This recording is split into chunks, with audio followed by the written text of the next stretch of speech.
Morning. Got some more new clothes. Look, happy days. I like to start throwing stuff out. Some more. I think they're long sleeve shirts, like what I've got on, and a couple of jumpers as well. What a treat! It's Tuesday today. Weather's a bit naff again. I'm going to head down to the very, very tip of Cumbria. Right down to the very bottom again today. I've got a DX85 customer that I don't think I've been to the yard once before to collect some parts that were incorrect, something like that.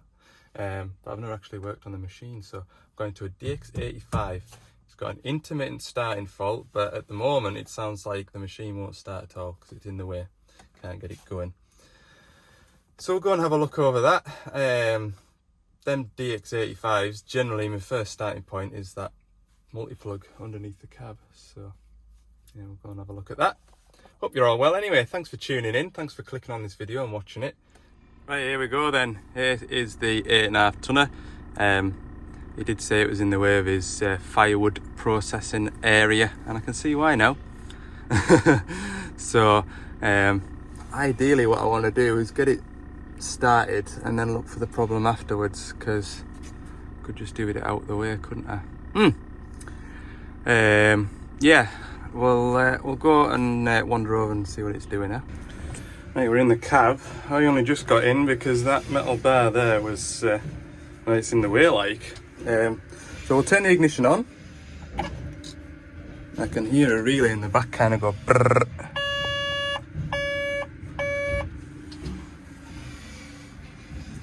See what sort of voltage we've got.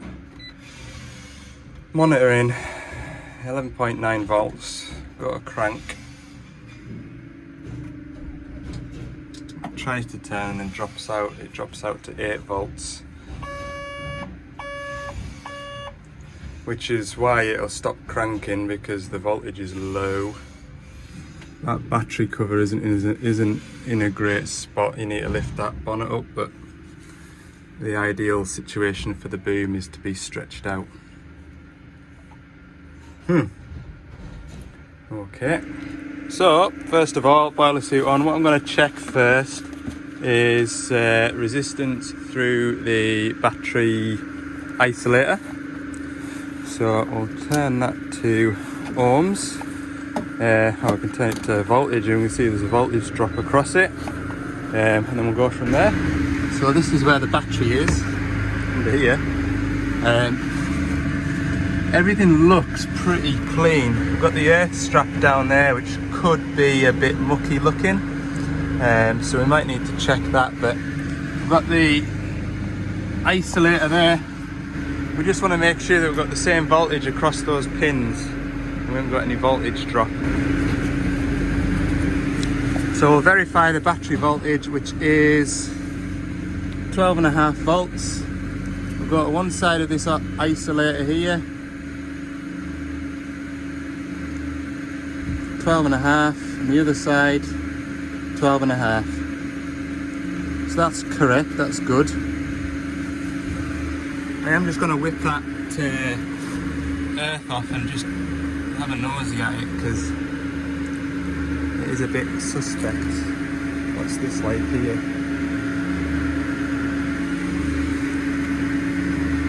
Yeah, that's what I'll do next. In fact, because it's a bit of a chew to get down there, what I'll do is I'll just get a jump lead and put it on the earth terminal and strap it to clamp another earthing point on the machine, just to rule out a bad earth. So what I've done is I have put the ignition on and put live from the start relay across to the other side there, and the machine will turn over, no bother at all. Seems to be the power getting into the cab to keep the ignition on that is the issue. So I'm going to check that plug down in that bottom corner, because these 85s, 62s, 63s, any weird and wonderful electrical problems always start with that plug down there. So I'll go and get a 13mm and we'll whip this cover off. Now, it's only experience telling me to do that, because I've had it that many times now with that plug down there, and there's about 3 or 4 different variations of the multi-plug down there. This is a later version, which should be the better version, although I have still seen water get into those plugs, so it's worth 15 minutes now just pulling that panel off. Get a 13 ratchet spanner. Oh, now then, when I was on that job yesterday, this little 3/8 impact gun was messing about. I wonder if it's sorted itself out, because it wasn't working. Let's have a go. Nah, nothing. And it's got that blue light on. There's something missing there. I need to take it apart. It did it something similar once before, and I took it apart and put it back together again, and it was fine. But yeah, it's a shame that, like. Future's bright, future's Milwaukee, but I'm not 100% convinced. I've had a lot of bother with the 3/8 guns. Anyway, I'll just, if I use the 1/2" gun, I'll just end up snapping bolts, so I'll just use the ratchet. So this is the new type of plug. There's been all sorts of different variations. I think the first type was a Deutsch plug, which was like a circular type connector, and you twist the lock. Then they had like a big block connector, which had a bolt going through it. They also let water in. So this is the latest type, which is like a clamp type of idea. Try and wiggle this out. Oh, there we go. That there is one of the main power feeds at the bottom. See that heavier wire? So that's one of the problems.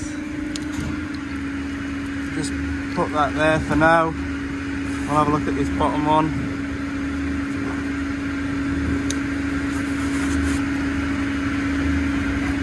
Get it out with one hand. Bone dry. So that one's good. That's our problem in there, look. And it only looks to be 2 pins affected in there, maybe 3. What I'll try first is a bit of contact cleaner. If I can just get this machine up towards the van, get it to start and run, then I can get it on that concrete over there next to the van, and we can have a right good do at it. There we go, up and running. Just a little bit of contact cleaner in that contact bit. What I want to do now is take it back over towards the van and make a bit more of a permanent repair, whether that's cutting that wire out and looping it across that plug, or whether there's something I can do with that plug just to make it a bit more watertight. Got a few more options now. I can get it out of this tight gap. Good job, my skinny loud thing, isn't it? Right, I'll leave that running. I'll gather up all my bits and pieces that I've got laid on the tracks. Shut that lid before I bend it when I move the boom, and hopefully get it out of here. Right, I'm going to use this little Sani. Never even sat in a Sani before. I want those logs moved, because chances are if I try and track over them, I'll do some damage to something or somebody, i.e. myself. There's a key in it, so we'll... I'll tell you what, not a bad little cab. Got a cool little screen on it. There she goes. What does that one do? Open and close the grab, rotate the grab. Hey, it's not a bad little thing, this. You sit quite far back, but maybe that's just the fella that was on it recently. What do I need to do with that? Just tick it. Oh god, there's a password. Ah, don't touch it. It's doing what I want it to do. Will it rev up? It revs up. That's all I want it to do. Right, I'll just grab them logs and shift them, and then I'll pull the 8.5 out. Tell you what, not a bad little machine. I don't know how heavy they'll be. The hardwood like, and it did want to It did want to lift the track when I was trying to lift it from just over there, but I mean there'll be a bit of weight in them as well, I would imagine. Right, I'll get this 8.5 pulled out next to the van. Okay, we're in position. Right, let's see what I can do about this plug. Oh. This top one as well, which is odd. But yeah, it's a bit of an Achilles heel with these diggers, these plugs down in this corner. Permanent solution would be to just cut all them plugs out, just hardwire it. Because for the amount of times you need to take the cab off this, probably zero. Because other than them plugs there, they're a pretty well behaved digger like. Sort of state of these grommets in the back of here. Right, I'll get the airline out and get it all blown out and see what we can do with it. So what have I done? I've had that plug cocked up on its head. I've filled the plug with this electrical contact cleaner. When you spray it in and let it sit, you can just see it sort of fizzing away, which is quite satisfying. So I've let it sit for 10-15 minutes there, and yeah, the pins have come up a treat, to be fair. I've just used a 90-degree pick and just scrubbed at them a little bit, and I've put this battery, well, you can't really see it, but battery contact grease on it, which is grand stuff, like, it really is. I'll show you in here now. Should just protect it. I was talking to the customer there, and he says, well, that'll be grand, like, because we can keep an eye on that now. But I said, well, that grease should put a bit of a coating on it. It should keep it reasonably clear. I know a lot of you are shouting at me saying, why haven't you got any Vaseline on the van? Well, I just don't have any at the moment. But that'll be grand, that stuff, like, it will. I actually haven't tested it since I put it back together. I've actually done the same with my gun as well. Well, that's been fizzing away.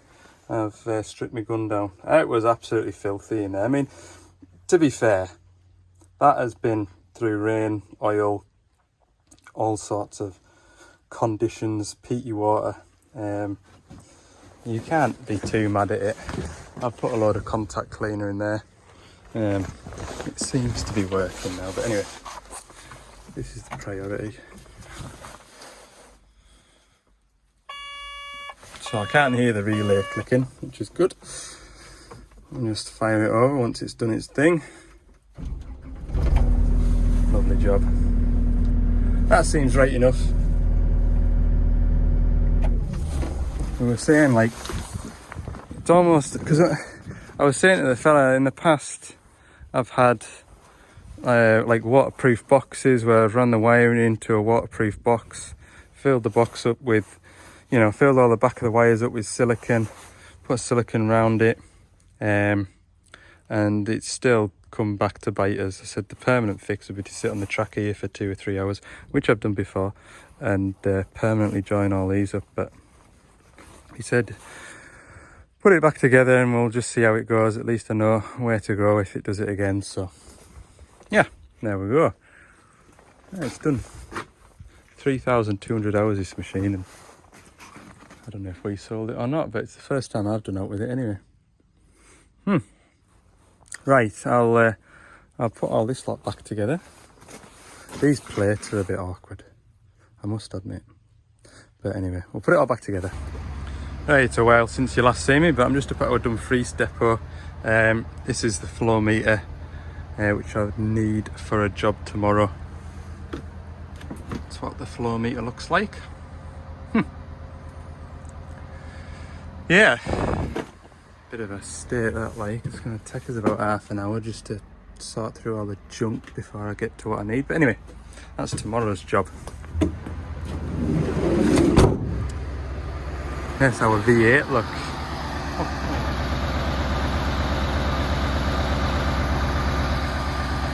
Handy bit of kit, look.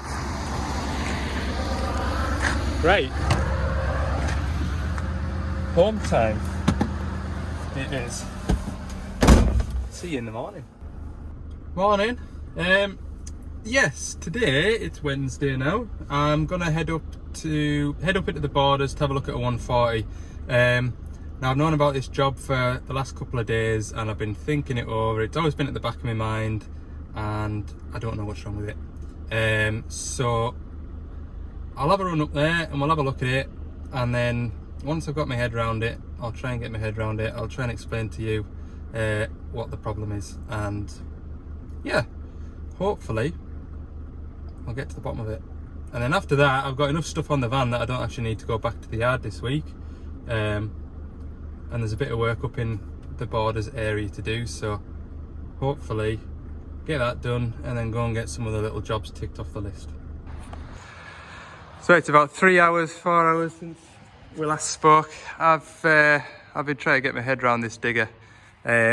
So as you can see by the multitude of pipes on it, this is that digger that I built in the summertime up at HQ to work the log grab, which I'll just quickly show you, then you can sort of see what it's for. So this is the log grab. So as you can see, it needs a two-way function to open and close that grab.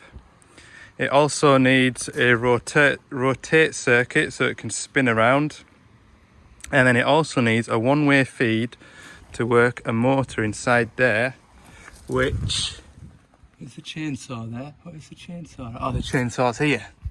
It would normally have a chainsaw bar on here, and that would chop and trim your logs. So standard machine comes with a one-way, two-way circuit, which is either one-way or two-way. On this pipework here, we've got the rotate circuit here, and this is the extra one-way circuit, but we need more oil flow than one pump can provide, which is what my problem has been today. I'm trying to make this digestible. So you've got two hydraulic pumps on the machine. You've actually got four in this case. You've got a rotate pump, you've got a pilot pump, rear pump and front pump, although this just looks like one pump. And so you've got one pump feeding one side of the valve chest, one pump feeding the other side of the valve chest. And what we need is, you've got 110 litres a minute coming out of that one and 110 litres a minute coming out of that one. But what we need to work that saw is over 160 litres a minute. So we need to put a two pump kit in it, which is what we did up at HQ and we were PDIing it. Now, it was tested, apparently. I didn't test it. Remember, I built it all up and there was just one valve that we were waiting for to get it to work.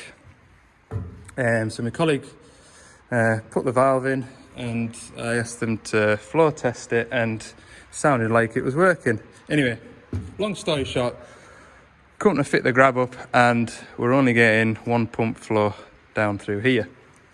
And it turns out that when I've built this digger up, I've ignored the fact that we've got a dozer valve on the top of here. So without that, the valve chest would stop here, which would make a valve down there where you can see that cap, that there.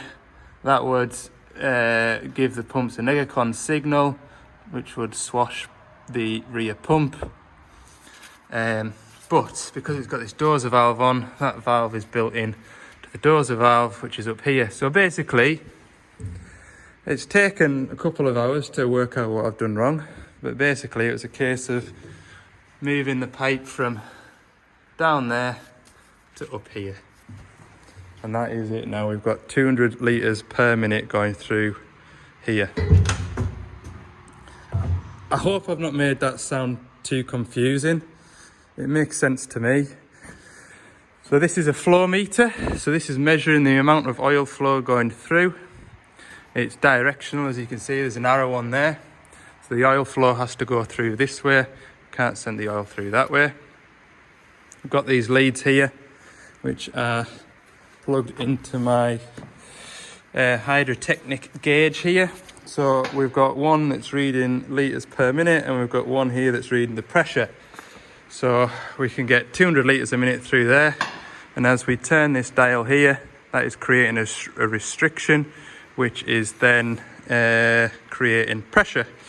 And so we can say, right, at 160 litres a minute, this is what the pressure is going to be.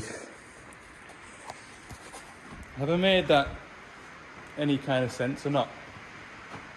I really hope I have. But anyway, yes, I made a mistake when I was building it, and it took me a couple of hours to realise and rectify my mistake. But that is the machine. That is my end of the machine, ready to go.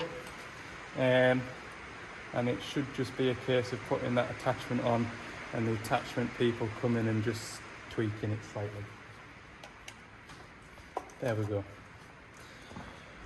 Okay, it's pouring down. I'm going to pack up. It's also lunchtime, so I'm going to have my lunch, and then I'm going to head through to that DX19 and replace that boom pin. Check this out.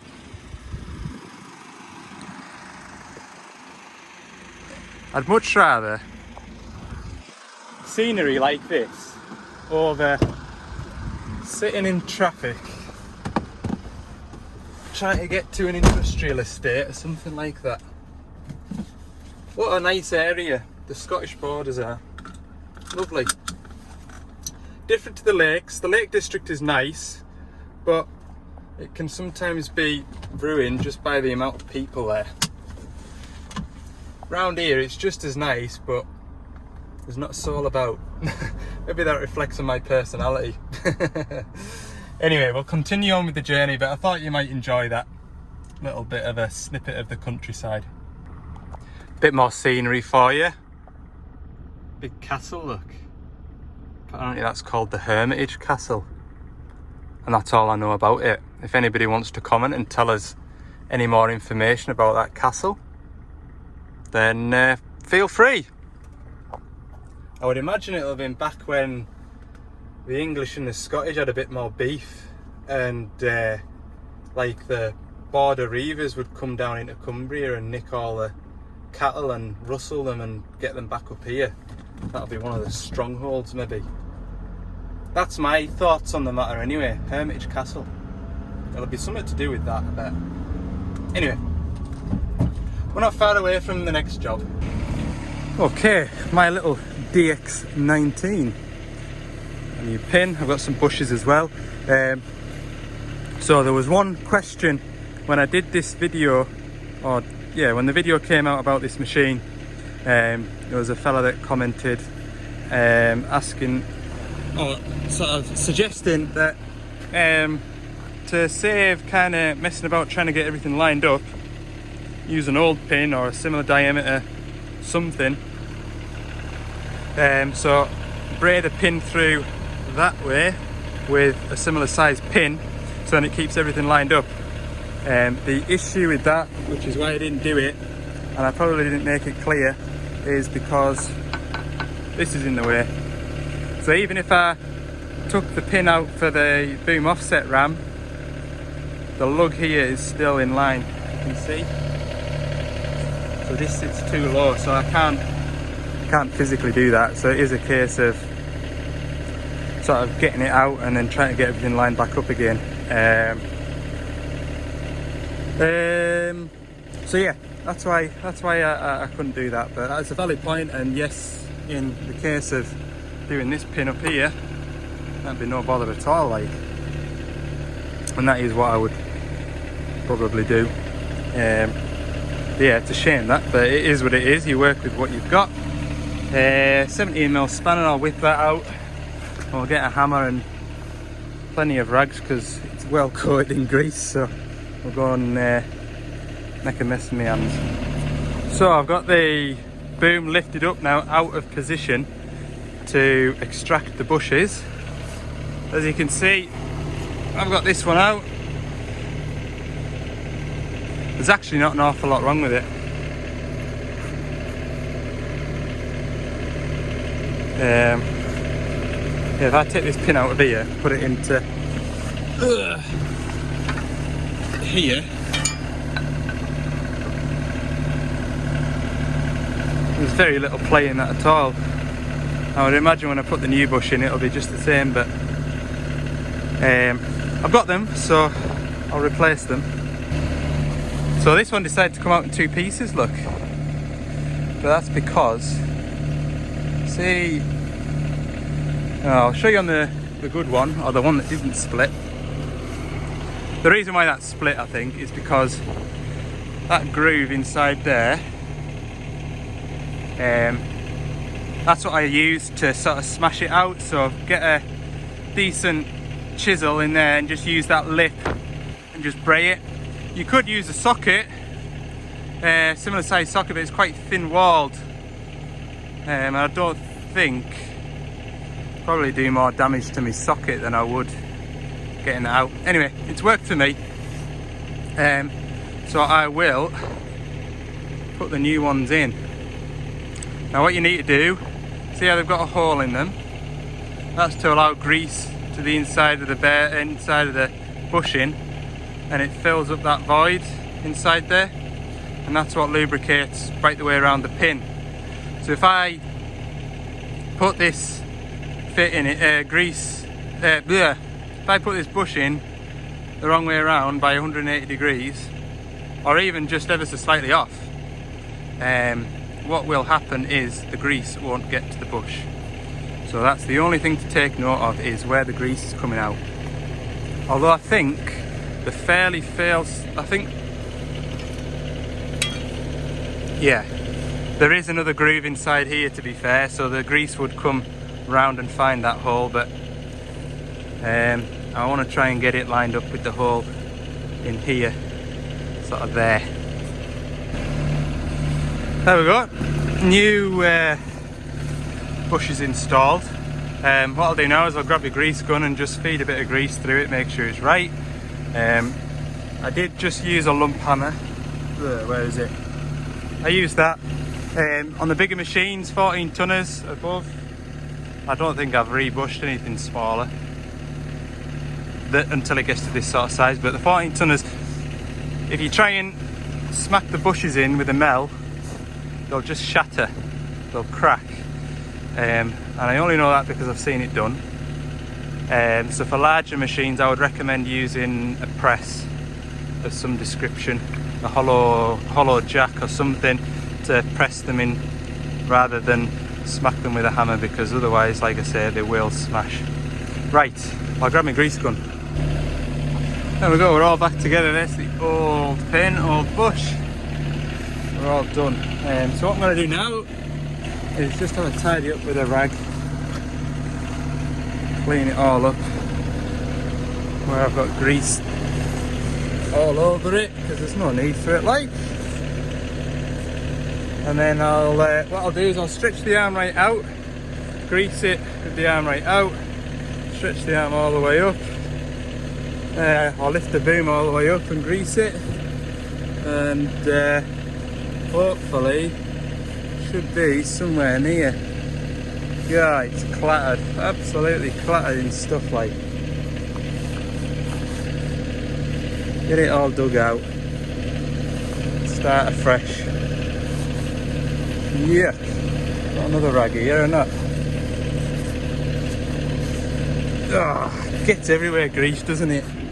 I know when you wash a machine and it's got grease all over it like this, you just end up splattering it everywhere, don't you?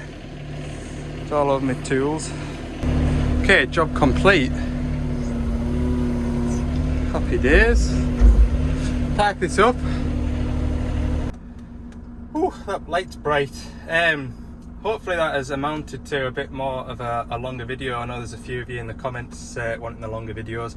I'm just trying to streamline the videos a little bit, just so I've got stuff to kind of stretch between Christmas and the New Year, because hopefully I won't be working. I have got the time off, but if the phone rings and I've sat in the house long enough, I won't take much persuading to go and have a nosy at something, to be fair. So yeah, that's the reason why the videos have been a little bit shorter. Also the work that I've been at as well recently has been a bit kind of sort of, you know. Anyway, reflecting on the day, I'm really pleased I got that 14 tonner up and running. I said it in the video when I put that machine together at the workshop, it isn't something that can be spec'd off the shelf. It's something that I've put together that's kind of accumulated in my head of how to go about things, and it was disappointing to hear that it wasn't functioning as I expected it to. So yeah, to be able to go there and just realise that there was a pipe in the wrong place, an easy mistake as well, because when you look at the parts drawings as well as the schematics, it isn't until you click on a 2-pump option with dozer function that you realise that I've put that little quarter pipe in the wrong spot. So yeah, I'm relieved that it's going to be able to go and do its thing. So yeah, it's all good. Pleased I got down to that little digger as well. I was thinking between that 14 tonner and coming down to here, I do need to do a bit more of an explanation on, a bit more of an in-depth explanation on hydraulic pumps and hydraulic systems and things like that. It would have been a great opportunity to try and show you at that 14 tonner, but I'd been there a little bit longer than I expected to, or than I wanted to be, because I wanted to get down here while it was daylight as well to try and put that pin in. So yeah, hope you've enjoyed the video. If you have, let me know by giving it the thumbs up, and if you haven't already, I'd appreciate it if you click the subscribe button too. I'm trying to head for 8,000 subscribers before the new year, and we're steadily getting there, but there's still another 300 of you that need to press that button, so that'd be good. Right, thanks for watching. We'll see you in the next one.